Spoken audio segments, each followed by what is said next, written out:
Hello everyone, back with part 21 of my recent watches series. It's been 7 days since the previous episode. I've watched 9 films in that time, some Blu-rays and some 4Ks. I think on the last one I showed, was it like 12 or so? It took me 40 minutes, so if I'm only showing 9, hopefully it's take about half an hour, but I don't always stick to that. Although I do have a bit of a bad back, so I can't sit on this stool too long. I was thinking of going back to my old standing up and recording method, but I don't know if that will hurt more. When I show the last one of these, bit of a spoiler, it's sort of set in the snow and ice. Being as, to quote Game of Thrones, winter is coming, I thought I'll do a video ranking, I say all the ones I own or have watched, films set in the snow and ice. Quite a lot of them are horror films, to be fair. I guess that kind of lends to the atmosphere and things of horror. So, for example, The Shining, although a lot of it is set in the hotel and things, it is obviously snowing outside. You do see the snow when they go outside in the hedge maze in some of the parts, but for me, the snow is like the third character, where basically that's what isolates them in the hotel. They basically get snowed in, the phone lines go down. So that's just an example. I'm kind of double looking through the collection because I've looked through it all and found quite a few, but there could be some I'm overlooking. Some I kind of forget are like snowy setting. Yeah, I'll try and record that after, depending on how much my back's hurting. But yeah, I think last week I was off on holiday for like 6 days or so. I think I strained my back at the gym, so the whole time I was pretty much like stuck on the sofa, could barely move or do a video or anything. Right, I'll get on with the weekly watches, but yeah, I just preface that saying, look out for the next video. I'll be the ranking of the snowy, icy films. Right, so the first one I watched, yeah, I can't remember what day it was, to tell you the truth. When did I upload? Yeah, if I uploaded the last one 7 days ago, then yeah, I guess I watched this 7 days ago, maybe 6 days. Invasion of the Body Snatchers. Sure, everybody knows this. This is a 4K. Never seen the original. I have heard people say it is a good film and worth watching. I have seen the Abel Ferrara remake, which is quite a good film. Not as good as this, but quite impressive. One of Ferrara's better. Yeah, probably the best film I've seen by him. Probably better than Bad Lieutenant. Really don't like Driller Killer. Don't really like the film, but I think I've said a few times the soundtrack on it is absolutely awful. Just can't stand it. I don't dislike all punk music, but it's really bad. I guess it's Abel Ferrara's like mates, and he's just letting them do the soundtrack. Then there is one I do have in 4K from Arrow Video called The Invasion with Nicole Kidman and Daniel Craig, but I've not actually got round to watching it. I bought it.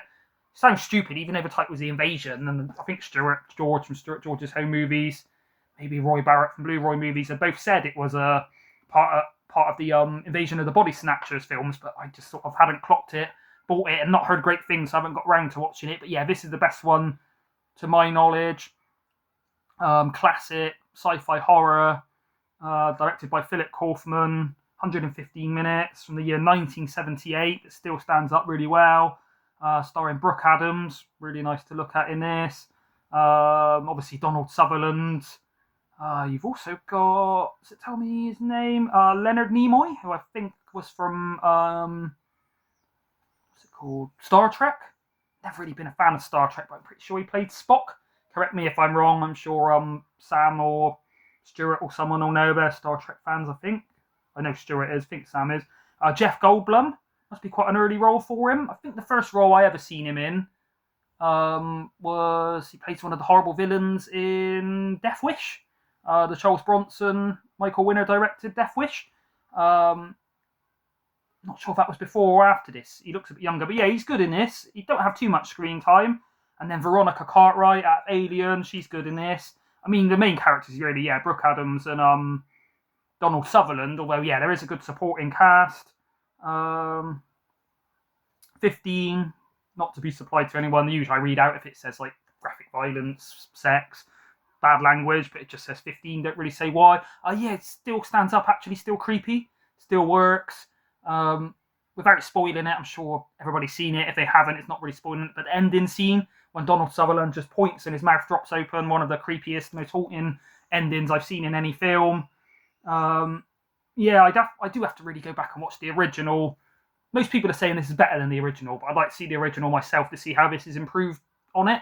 But yeah, this in my top 10 sci-fi films, maybe in my top 10 horror, I think is a bit more of a sci-fi than a horror. It's not got too much horrifying things in it, but yeah, sure, everybody knows this. I won't go on too much about it. Oh yeah, saying here the cinematographer Michael Chapman that did Taxi Driver and Raging Bull. So yeah, kind of tell why there's good cinematography. Won't really go on about the plot and things. It's kind of self-explanatory. Invasion of the Body Snatchers. Yeah, sure, everybody's seen this. If you haven't, let me know in the comments. But yeah, get and watch it if you haven't, because it is a classic. If you're a kind of younger, well, maybe not younger, but some people just don't like to go back and watch older films, think they're slow and things. No, I would say give this a try. I would give this a 9 out of 10. I was going to say 8.5, but thinking of some of the films I ranked 8.5, which I did enjoy, like Silver Bullet, I'd say this is more of a classic than that, and a better, well-renowned film and quite a trendsetter. So yeah, 9 out of 10 for Invasion of the Body Snatchers, which is a bit of a sci-fi horror, so I think I watched that in the daytime, and then once night time came and it was a bit darker, I wanted to watch something actually quite creepy. So I watched this one, Malum, Feed the Demon. Sorry, it's a bit glary. It's like a black case. This I have watched it before. Yeah, obviously Invasion of the Body Snatchers a rewatch. Watched it quite a few times. Don't know how many. This one was a second rewatch. First time I was quite impressed. I can't remember too much about it. It is a remake of a film called The Last Shift. Not sure which is the better one. I will get The Last Shift, but it seems one that's quite hard to pick up. I didn't really see it around. I think maybe I did watch it years ago on like my illegal streaming Kodi box. Yeah, that's the back of it. If you terrible glare, let's see if I can get it. It's not even that sunny in the UK. I don't know why it's so bad. I guess it's because it's black and reflective. But yeah, it's basically showing this like mutilated demon face woman. Plot of this one, basically, well, I'll read the back of it. I guess it'd be easier than my probably skewed synopsis of it. Rookie police officer willingly takes a last shift at a newly decommissioned police station in an attempt to uncover the mysterious connection between her father's death and a vicious cult. There's quite a lot of alliteration there. Nearly got tongue-tied. Directed by Anthony Dibbles. I'm not sure I've seen anything else by him. Let me know in the comments. Some of the quotes: an unrelenting nightmare. The filmmaking is the star, impressively terrifying. An unrelenting 92 minutes of horror, a wicked wild dose of nihilistic fearfare. So yeah, two people saying unrelenting. 18 strong bloody violence and gore from 2023, so quite recent. 93 minutes, 18. Yeah, I think I have heard there's maybe a third. Maybe it was originally like a World Cinema foreign film, and then they did The Last Shift, and then they did this one. But yeah, not too many films. Obviously, Assault on Precinct 13. This one, Last Shift, a few that are sort of set in police stations. And yeah, I like the sort of style of this, where basically the police station's closed down, no one else is there. This main character lady, her dad was a policeman. Won't go too much into his backstory, but kind of something tragic happens, and then the police station he used to work at is being abandoned. They're moving it all to a new precinct. So she's basically, volunteered herself to stay in the police station overnight, more I guess to sort of sort of reminisce over her dad and things. But then, without sort of spoiling it too much, it's kind of like a cult film. So if anyone's seen The Void, which is kind of set in like a hospital, kind of similar to that. What's the main actress called in it? Let me see. I guess it's Jessica Sula. Yeah, not only really good acting, but yeah, really attractive. Yeah, one of the nicest sort of lead ladies I've seen in quite a few years. Some other good actors, but yeah, I can't say I really knew any of them. You know, it's not like I recognised them; they'd already been in other films. Yeah, it's quite gory, quite creepy, quite messed up, quite intense. I wouldn't really say it's disturbing. It's got a few like jump scares, but yeah, I'd say it's more kind of psychological. But yeah, when she's in the police station, then she keeps getting like obscene phone calls, and then someone like leaves like a pig at the front of the police station. Won't sort of go too much into it, but yeah, she's basically getting harassed by this kind of cult. Then it goes out of control from there, is all I'm going to say about spoiling it too much. I guess I'd give it a 7.5. Yeah, it's entertaining. We'll watch it again, but maybe not for a little while. Yeah, not anything groundbreaking or the best film. I can't remember. Yeah, I can remember parts of it, but with some films, I watch them once. I can remember nearly every sort of beat of the story. Whereas with this, I can't remember much of the dialogue or any of the plot really, other than some of the sort of nightmare imagery that happened. But yeah, give that a 7.5. Malum, an enjoyable watch. Next one, obviously this is the double pack of Ghostbusters 1 and 2. I've seen both of them lots of times. Ghostbusters 1 I do prefer, but this time I did watch Ghostbusters 2. As yeah, I'd seen part 1 a lot. As a kid, I must have watched part 1 like every day on VHS at one point. Whereas part 2, I haven't watched it as much. It kind of does get a bit maligned. Some people, it's not nowhere near as good as the first one, which for me is a classic. Actually funny, good comedy, and still stands up, but it's quite close. It's definitely better than the is it 2014 one with like the ladies. Probably I'm trying to look for them to jog my memory. Where's G in the collection? What are they called? Afterlife and Frozen Empire. They were enjoyable, but they didn't really have the main characters and things. Yeah, I'd say this is probably still more enjoyable than the sort of more recent ones. Though I didn't hate them as much as everyone did. But yeah, also I don't hate this as much as a lot of people do. I've not heard anyone people say it's crap, but a lot of people say, it's just not a mark on the first, which is true. But if the first is a classic at like 9 out of 10, this doesn't mean this isn't watchable. It still has, I don't know why I'm getting that bit out, it actually tells me on the back. Obviously it has the main characters. See if I can actually find them.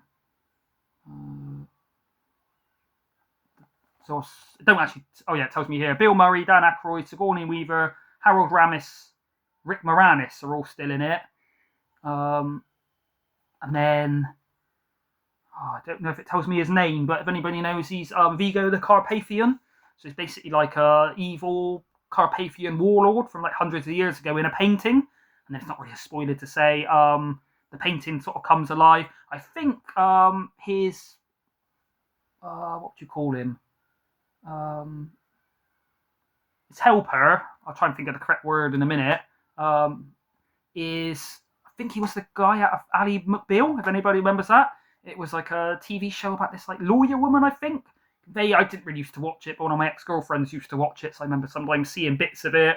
And yeah, there was like a guy with sort of curlyish hair.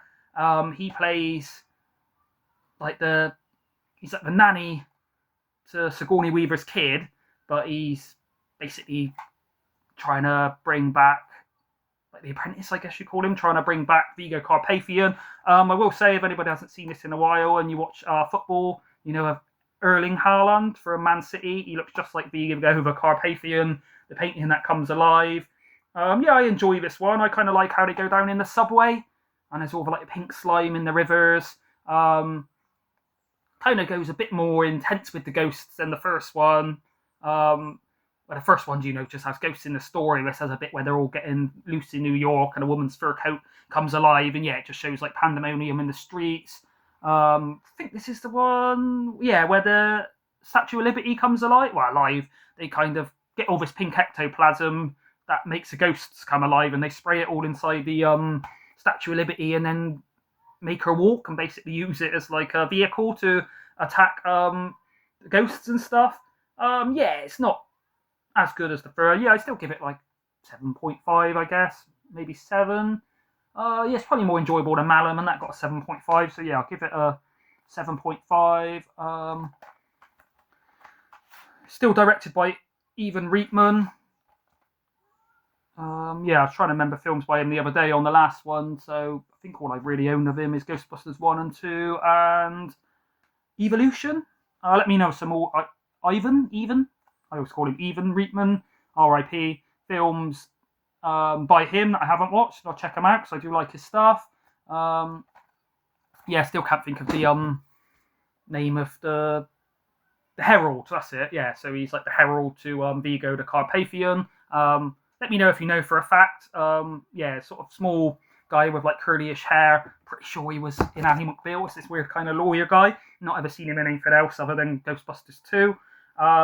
This one, an older one, but really enjoyable. So as a kid, I used to watch all the Sinbad films by Ray Harryhausen. So you've got, let me double check the names, Seventh Voyage of Sinbad, The Golden Voyage of Sinbad, and Sinbad and the Eye of the Tiger.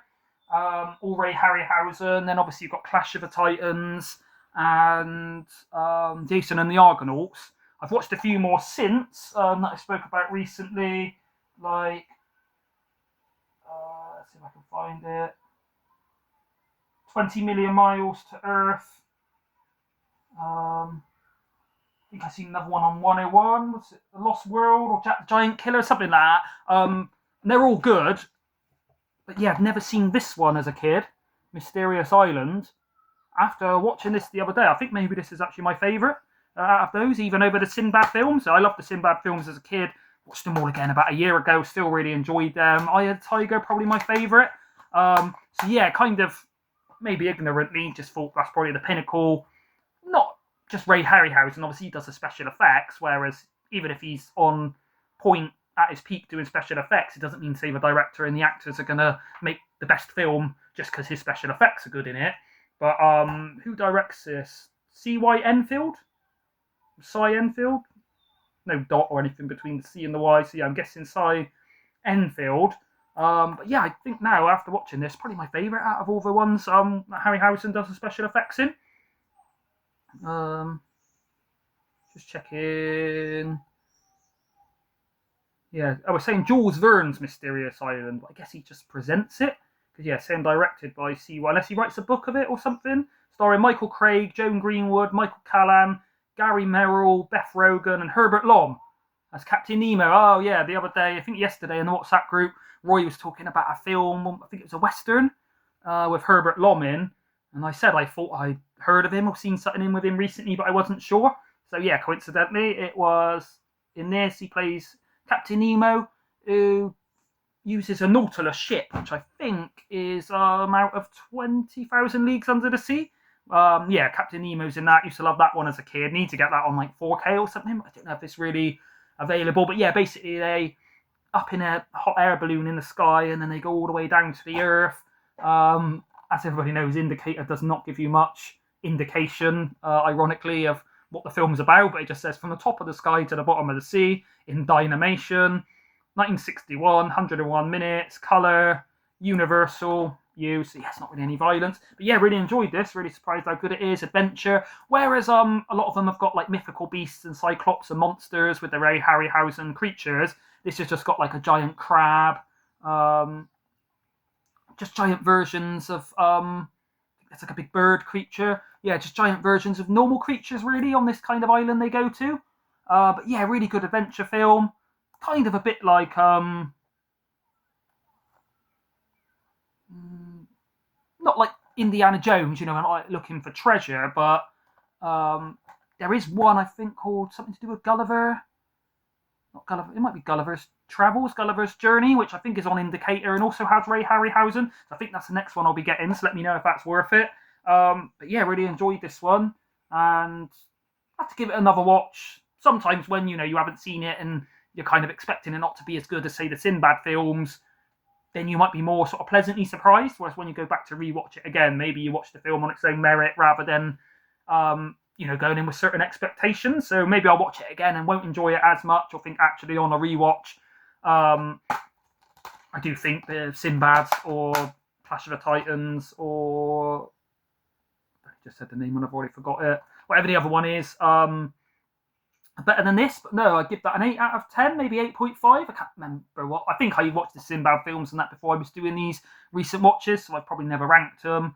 Yeah, I guess 8.5 is fair. Just, yeah, not quite as classic as Invasion of the Body Snatchers. Like I said before, it's not all about how good the film is. You know, there's some films really good, but I find them quite boring. Whereas, yeah, for me, when I say favourite films, I'm ranking how much I enjoy them, or the impact they've had on me as a film fan, or the nostalgia that they bring. Whereas, yeah, if I was to rank best films I've seen, then it would be quite different to favourite films that I've seen. Next one. So yeah, after that, I watched in the daytime. So I think when I was off on holiday, I was kind of trying to watch a kind of family film like Ghostbusters or something in the day, and then like a horror film at night. But yeah, this is one of my favourite found footage films. As Above, So Below. I think the Blu-ray's quite hard to find nowadays, actually. Yeah, I'm not always a massive fan of found footage. I don't, love it so much as a genre that I seek them out and, go and check them out because they're found footage. In fact, I do find them a bit of a hindrance sometimes to the overall filmmaking. There's some out there, obviously famous ones like Paranormal Activity, Blair Witch Project, but then there's ones like Borderlands, Grave Encounters, Lake Mungo, this one, which I do really like. But for me, the sort of best thing of a found footage film is when you forget it's found footage. I know some people do get motion sickness, kind of like playing a first-person shooter on like the PlayStation 5 or something, where because it's all from their view and they're running around. Yeah, some people do like get made sick from it, which I've never really had, but some of it, yeah, I do find distracting when you keep remembering it's found footage, or if the found footage gimmick is sort of done in too blatant a way. Whereas I don't know if it's just you get involved into this film, but because they're main reason that drew me into this is set in the catacombs under Paris, which, yeah, I've watched loads of documentaries and got another film later I'll show with the same setting. But yeah, I used to watch urban explorers going under the catacombs of Paris. Not only it's like thousands of miles of tunnels, you can get lost. It's like thousands of years old. There's all like bones and stuff. Not only is it a creepy place, but yeah, I would actually personally like to go and explore under there. Whereas obviously if you get lost or your flashlight breaks or something, then you pretty much die because you can't get out and you like starve. But you can go on like an official tour as a tourist with like a Parisian entertainment club. I don't know what you call it. You pay and go on a tour, but I think they only take you to the kind of museum part where, yeah, these guys are going all under the depths of it. It is actually filmed under the catacombs, or at least most of it. There might be some bits they film in like a studio or something. Bit when there's like a burning car under the catacombs, is what I'm going to say. Maybe isn't done under there, but yeah, from watching a lot of documentaries and things on it, I do recognise a lot of the like writing, a lot of the rooms, the entrance they go in. So yeah, I've got a knock at the door. Give me a sec.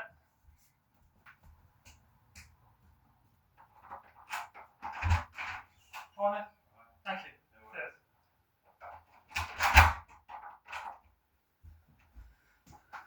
Right, sorry about that interruption, but as everybody knows, I can't edit or anything, or I say can't be bothered.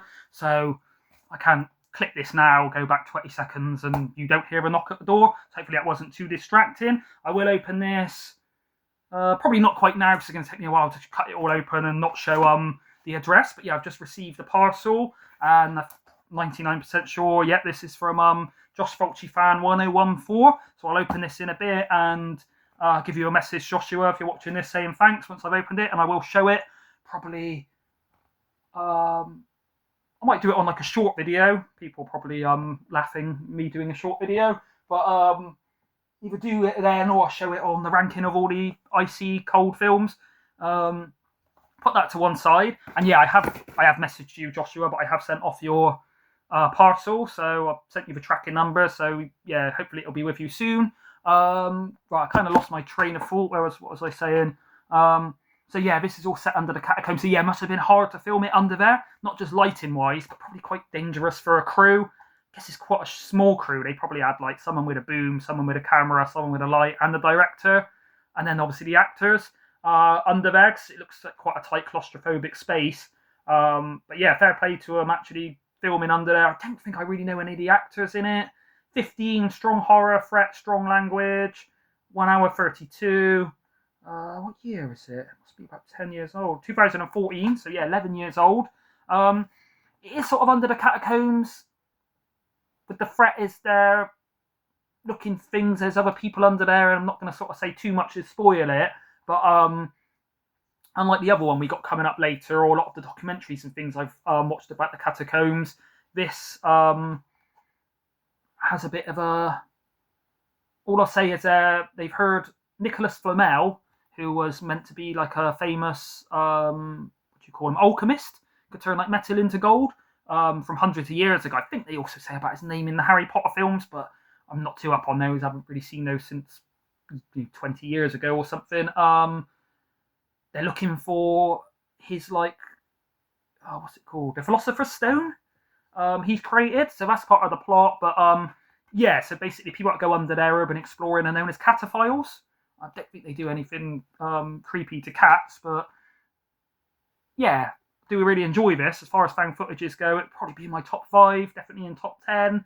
Got another one coming up I'll speak about in a bit, Under the Catacombs, but this is the better one. But yeah, really enjoy this. Some creepy moments, well shot, and yeah, if you're into like urban exploring in general, but especially people going under the catacombs and that, then I think this would be right up your street. As far as filmmaking goes, yeah, it's not brilliant. It's no Shawshank Redemption. I always use that as a reference to good films, but it's entertaining. Yeah, it's not bad. There's no bad acting or anything, and it's believable that these people are really under there. So yeah, I guess I'd give it 7.5, maybe 8. What did I give? I gave Mysterious Island an 8. Yeah, I guess I'll give that a 7.5 is fair. So it's still limited to a certain extent. That, you know, it's a claustrophobic horror film shot underground. On quite a low budget, and it's found footage. It might not be to everyone's taste, but if you're not into found footage, yeah, I'd say that, Lake Mungo, Borderlands are a few that you might get on with. So yeah, that was a nighttime film. So I guess the next day I watched a daytime film. This one was actually quite expensive. Got this in CEX, but I think it was like £6 or something on DVD. So I'm guessing it's quite out of print. A little while ago, let me show it just for context. I watched this one, showed it on the channel, Felicia's Journey. Really good film. Probably the best, not the best acting, but the best creepy sort of role I've seen by Bob Hoskins. Got Elaine Cassidy, who, yeah, when I first watched this when I was about 17, I had like a massive crush on her. And that's kind of partly why I kept watching the film. But yeah, it is a really good film, and it's directed by Atom Egoyan, I guess you pronounce it. So yeah, didn't really know much else by him, but when I looked on CEX online before I went there with Ollie from Ollie Loves Film a few months ago, I must have got this. I seen this was on there, and probably wouldn't have known it's by him if it wasn't plastered all over the front. Atom Egoyan, The Sweet Hereafter. So yeah, I was happy to give any of his films a try. I mean, like, it's got 5-star reviews and things on the front, another one on the back. Would have given it a try anyway, but yeah, once I seen it has Ian Holm from Alien, and he's also Bilbo Baggins in The Hobbit, but he's better as, I guess it's not a spoiler to say, the android in Alien, although the first time you watch it, when that sort of scene happens, it's quite sort of, don't know if anybody guessed it. Let me know if you guessed the first time you ever watched Alien, what Ian Holm was all about, is all I'm going to say in case you haven't watched it. I don't want to spoil it, but if you haven't watched Alien, what are you doing with your life? You maybe should be watching that rather than watching this video. Don't want to sabotage my own viewings, but yeah, it's really good, this film. 15 from, we're saying 2000, oh no, 2013 it was released on Artificial Eye, but it's from 1997. It's set in Canada, whereas Felicia's Journey is set in Birmingham, but Felicia's Irish. I think Amy Goyan is maybe an Irish director. He says here, directed with a rare touch, humane, insightful, and extremely moving. It's a 15. I'll read the synopsis to it.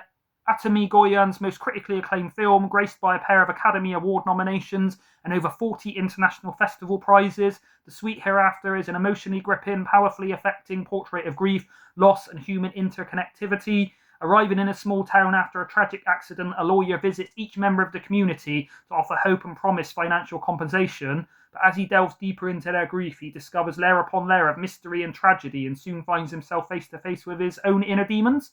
Starring Oscar nominees Ian Holm and Sarah Polley. Yeah, I can't really say I know Sarah Polley from too much. Not sure if that's her, like the younger girl in it, or whether it's the sort of older lady. I would say you can see on the back, but I guess the sunlight's putting a stopper on that. Sarah Polley, this beautifully shot adaptation of Russell Banks' classic novel, is a poignant, powerful, truly memorable work of cinema by a master filmmaker at the top of his game. 109 minutes, so yeah, not just under 2 hours, but yeah, it's entertaining. It's kind of slow drama, but yeah, it's got the element, like I said, where he's going to the houses trying to get them compensation. Some people are going along with it and saying, yeah, we want compensation for the tragedy that happened.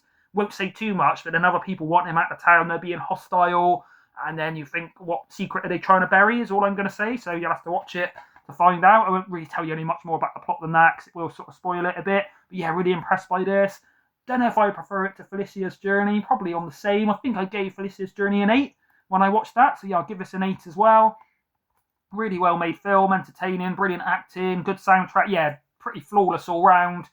When I say flawless, you might think, why didn't you give it a 9 or a 10? Just because it is quite slow. Whereas, some of my favourite films have got a bit more action or a bit more sort of comedy and things. So say RoboCop, as much as it's kind of an action with quite a lot of gore and things, it does have a lot of satire and comedy. Whereas, yeah, this is a bit more, I wouldn't say depressing, but quite a serious kind of slow film.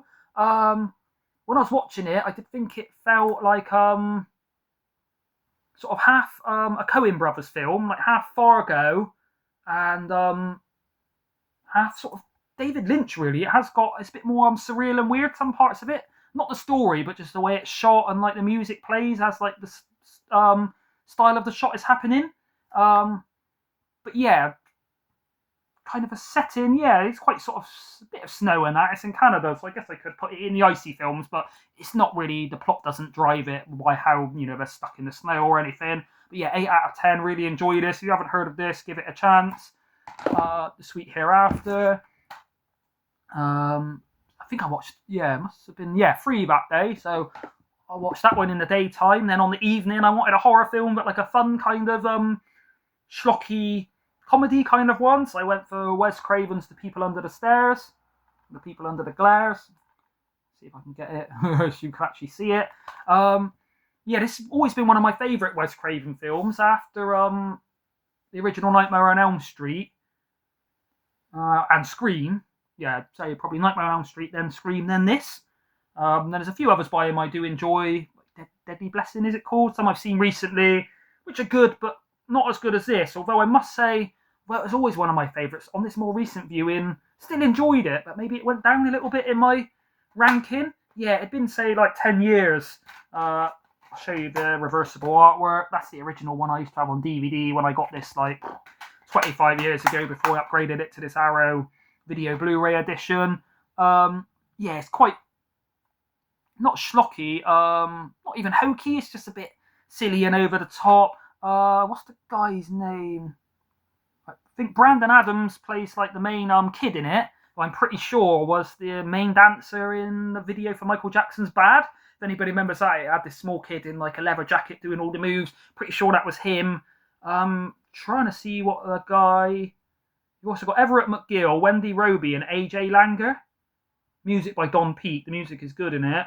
I'm guessing it must be Everett McGill, but basically one of the guys out of I think it's Twin Peaks, maybe a couple of other David Lynch films, and then he was recently in Silver Bullet. I watched without sort of spoiling it. Kind of plays a villain with one eye, is all I'm going to say. And then he's in this, but in this he is so over the top. Not kind of bad acting. I think he's meant to be, but yeah, it goes to like a kabuki level of insanity.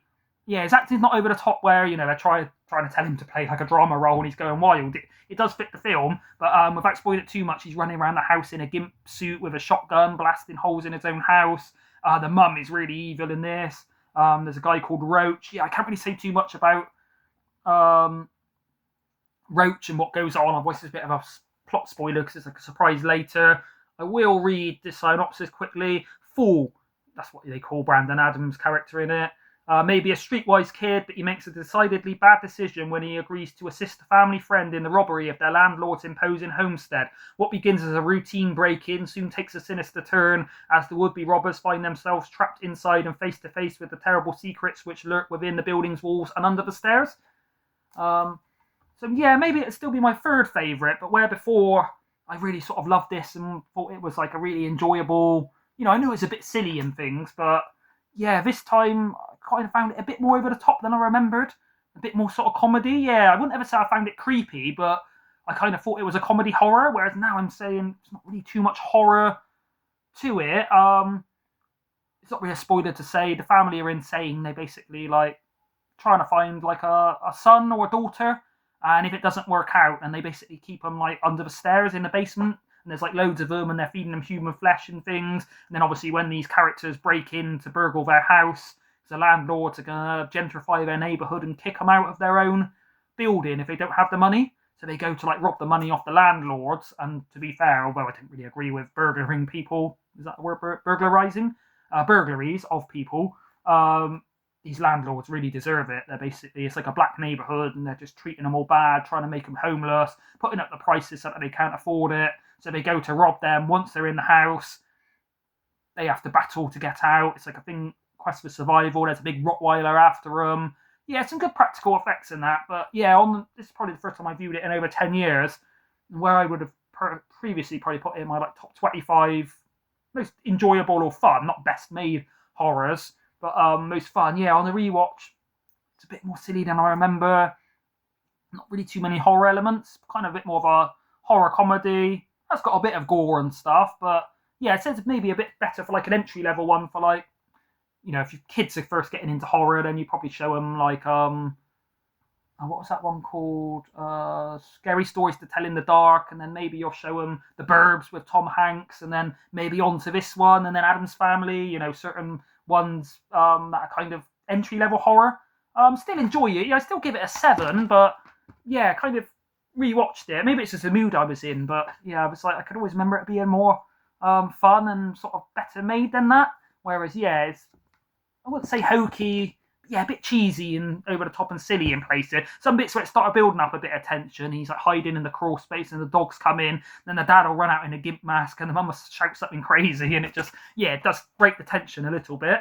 As I was speaking about, As Above, So Below, which is based in catacombs under Paris, got me in the mind state to watch this one just called Catacombs. So it stars Shannon Sossamon, who I'm a fan of. I think, was she in Creep? I think she may be like a German actress, but she's been in a lot of like American, maybe some British films. I won't get Creep down to double check, but yeah, she was in something I watched not long ago, a horror film basically.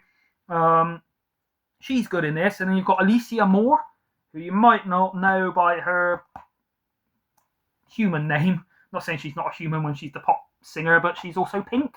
Can't say I'm really a fan of Pink's music. I remember my mum still listens to her maybe, but yeah, their like first albums and stuff, I used to find the music a bit annoying. But saying this, she's not in it too much, but she ain't a bad actress, and I think remember when I seen her in a music video, she's got like short pink hair and stuff. In this, she's probably more like her natural self of like long blonde hair, if you can see her there. Very glary. Yeah, she's quite attractive in it, to be fair. Yeah, it's nowhere near as good as Above, So Below. This isn't a found footage, it's sort of naturally shot. The acting and that's fine in it. I mean, it's 89 minutes from 2006. 18 contains strong bloody violence, gory images, and very strong language. Yeah, obviously it's shot under the catacombs.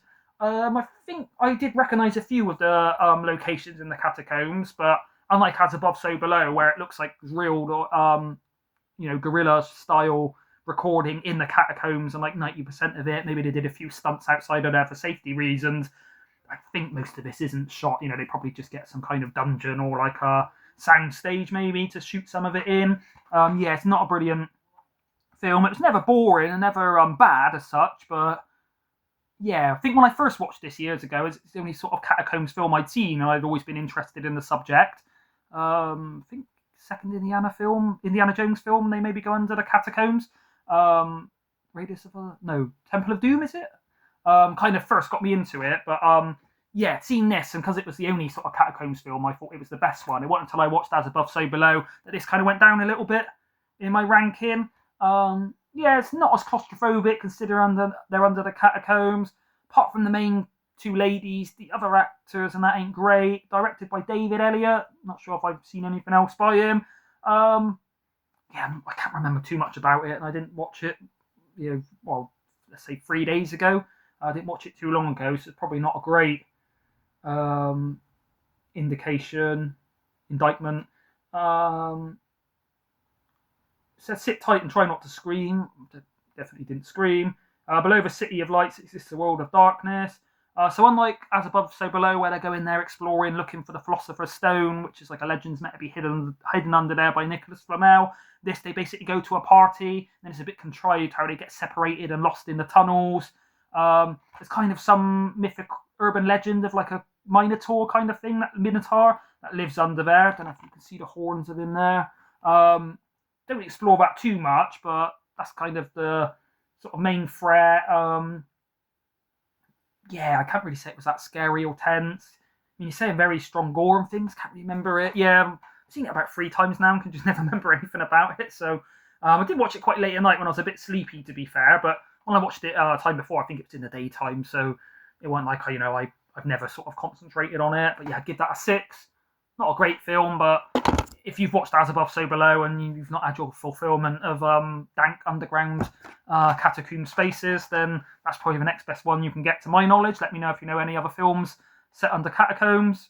And then the last one I'm showing, and this one I only watched yesterday, and kind of got me thinking of doing the ranking of the sort of film set in the snow and ice and things, is Everest.